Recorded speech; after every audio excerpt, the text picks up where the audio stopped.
maqasidus surah. Maqasid as-surah maknanya objektif surah ini.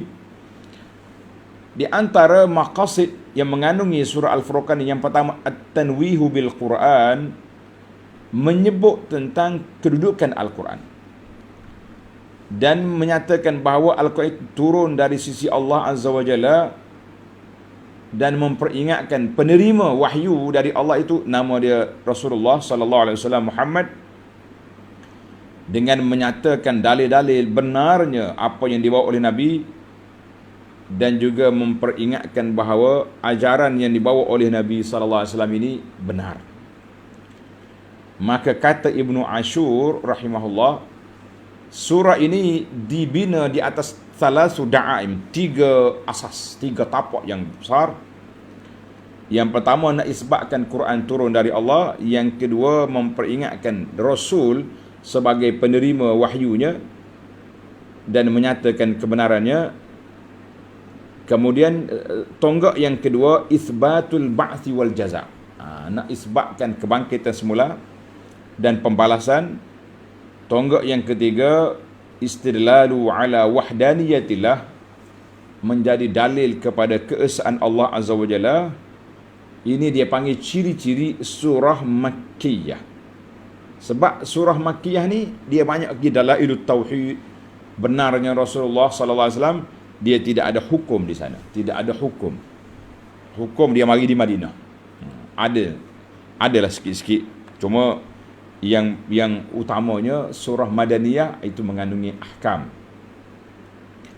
Baik, maqasid yang kedua, tasbitun Nabi sallallahu alaihi wasallam, nak menetapkan hati Nabi serta menenangkan Nabi sallallahu alaihi wasallam di saat dia diuji, ditimpa dengan ujian ataupun pertentangan daripada kaum Quraisy.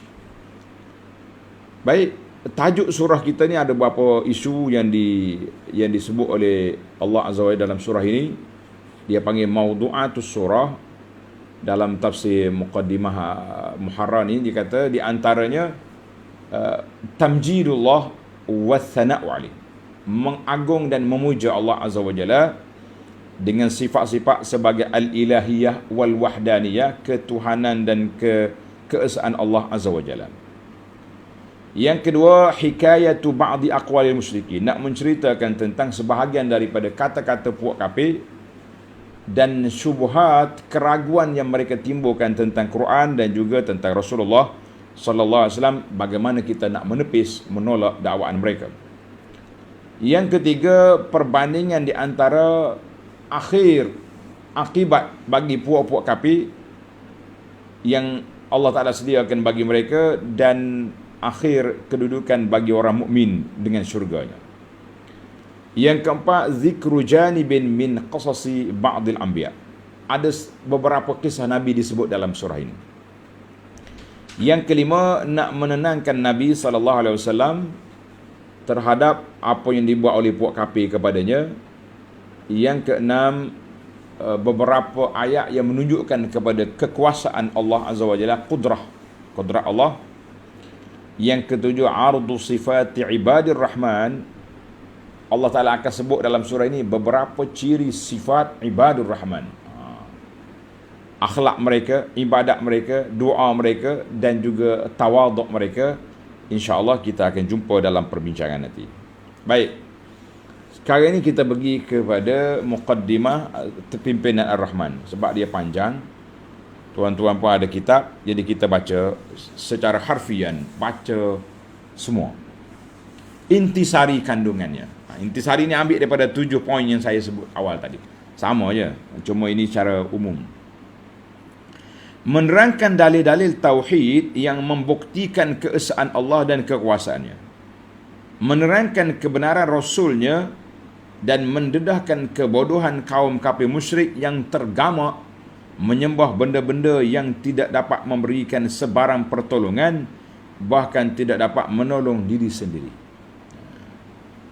Menolak segala tuduhan dusta yang mereka lemparkan terhadap Nabi Muhammad sallallahu alaihi wasallam dan kitab suci Al-Quran. Menceritakan perihal nabi-nabi yang telah lalu dengan kaum masing-masing dan balasan buruk yang telah menimpa golongan yang engkar. menegaskan bahawa orang yang bertuhankan hawa nafsu akan melakukan apa sahaja yang dikehendakinya dengan tidak tersekat-sekat lagi. Dan tidak pula mahu mendengar nasihat pengajaran.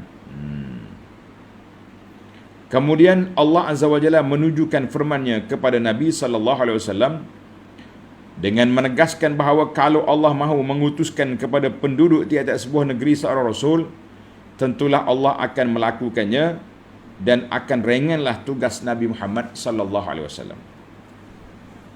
Tetapi Allah tidak mengutuskan Nabi kepada seluruh penduduk dunia, lalu diperintahkan supaya ia berusaha dengan bersungguh-sungguh serta bersabar dalam perjuangannya menyiarkan Islam, menyebarkan Islam. Diperintahkan lagi bahawa dalam masa Nabi sallallahu alaihi wasallam menegakkan kebenaran Islam, janganlah ia bertolak ansur dengan orang-orang kafir, tetapi hendaklah ia menentang mereka dengan bersungguh-sungguh berdasarkan hujah-hujah dan keterangan Al-Quran. Setelah Allah menerangkan tentang kejadian langit dan bumi dan segala yang ada padanya dan segala nikmat yang dilimpahkannya kepada sekalian makhluknya supaya mereka bersyukur, lalu diterangkan bahawa hamba-Nya yang diredainya yang merupakan orang-orang Islam yang sejati ialah mereka yang berakhlak mulia, yang tekun mengerjakan ibadat kepada Allah pada malam hari, yang berdoa semoga Allah Ta'ala menjauhkan mereka dari azab neraka, yang membelanjakan hartanya pada jalan kebajikan, serta tidak pula berlaku boros atau bakhil kedekut, yang tidak melakukan syirik dan tidak melakukan jenayah membunuh orang, dan tidak pula melakukan zina, dan yang tidak menghadiri tempat-tempat melakukan perkara-perkara yang dilarang. Dan apabila mereka bertembung dengan sesuatu yang sia-sia, mereka melaluinya dengan cara membersihkan diri daripadanya. Tidak layan. Dan yang apabila diberi peringatan dengan ayat-ayat Tuhannya, tidaklah mereka tunduk mendengarnya secara orang-orang yang pekak dan buta. Bahkan mereka akan berdoa semoga mereka beroleh dari isteri-isteri dan zuriat keturunan mereka perkara-perkara yang menyukakan hati melihatnya. Dan semoga mereka dijadikan imam ikutan bagi orang-orang yang mahu bertakwa. Mereka itu semuanya akan ditempatkan dalam syurga yang tidak terperi nikmat kesenangannya. Penting dalam surah Al-Furqan ini sifat-sifat ibadur rahman. Sebaliknya, orang-orang yang melakukan perkara-perkara yang diharamkan akan beroleh azab seksa yang tidak terperi sakitnya, kecuali mereka yang bertaubat dan beriman serta mengerjakan amal-amal yang soleh, maka Allah akan menggantikan kejahatan mereka dengan kebaikan, kerana Allah amat pengampun lagi amat mengasihani. Itulah mukaddimah surah kita. Mudah-mudahan kita nampak sinopsis ataupun ringkasan apa yang akan kita lalui, apa yang kita akan bincangkan di dalam perbincangan kita tentang surah Al-Furqan ini, insya-Allah.